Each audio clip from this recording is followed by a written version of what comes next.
Hi everyone, today I'm going to talk about something most of us have, but we rarely name it. It's called a money wound.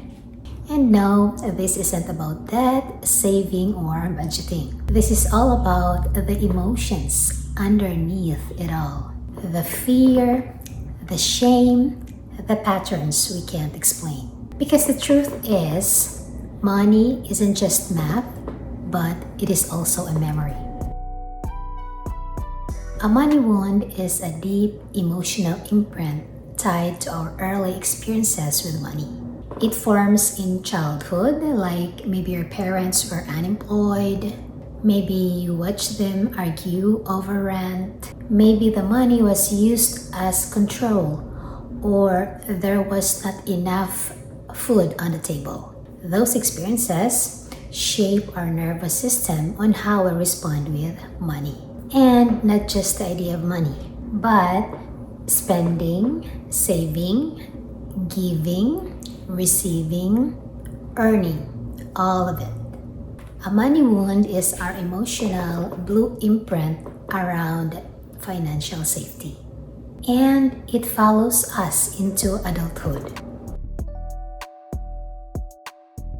So how does it show up when we grow up?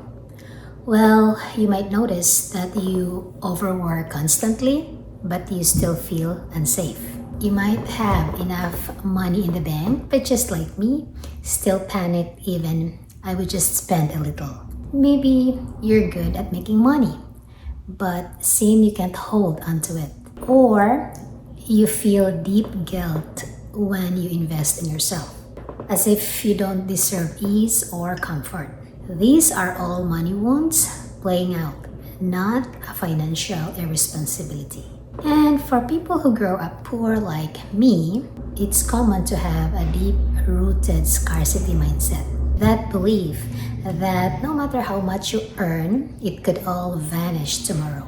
And so, you save obsessively, or overspend, or hoard, or give too much away. And it's actually your body remembering what it was like to survive with nothing. And now it's reacting, even though your current life is already stable. I know this from personal experience. I grew up with nothing. Some nights we slept with empty stomachs. Our parents didn't have steady work. And by the age of 12, I was already working, trying to help feed my family. And that changed me.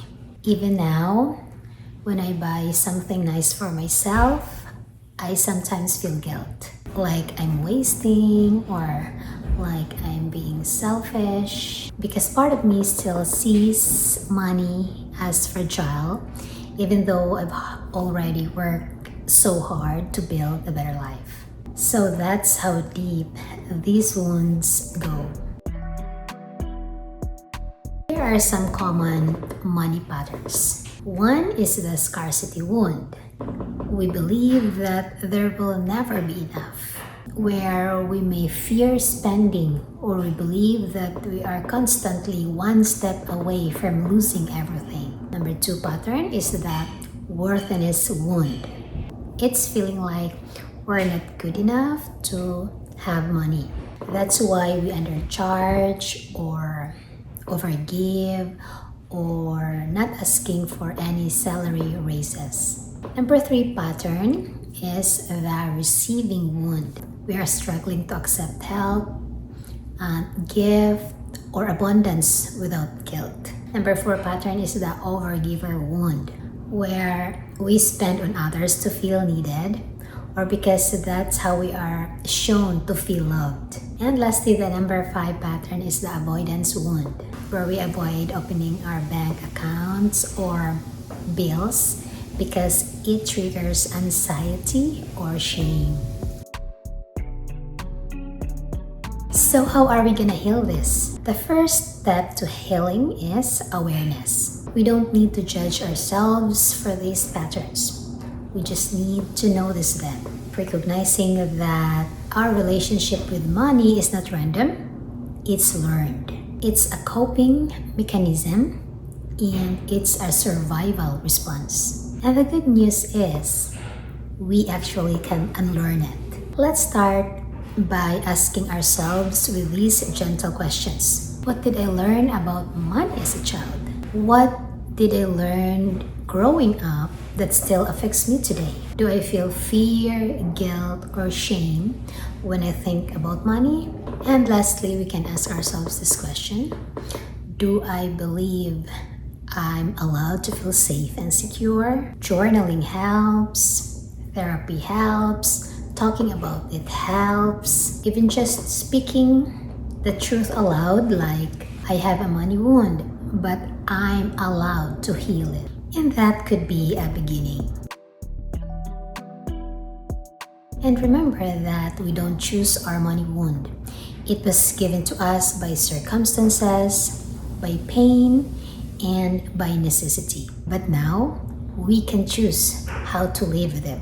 We can choose a new story, one where money doesn't control us with fear, but supports us with calm. We are allowed to rest, we are allowed to thrive, and we are allowed to feel safe.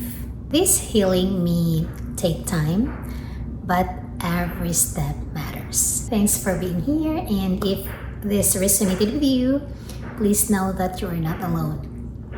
See you in my next video. Bye.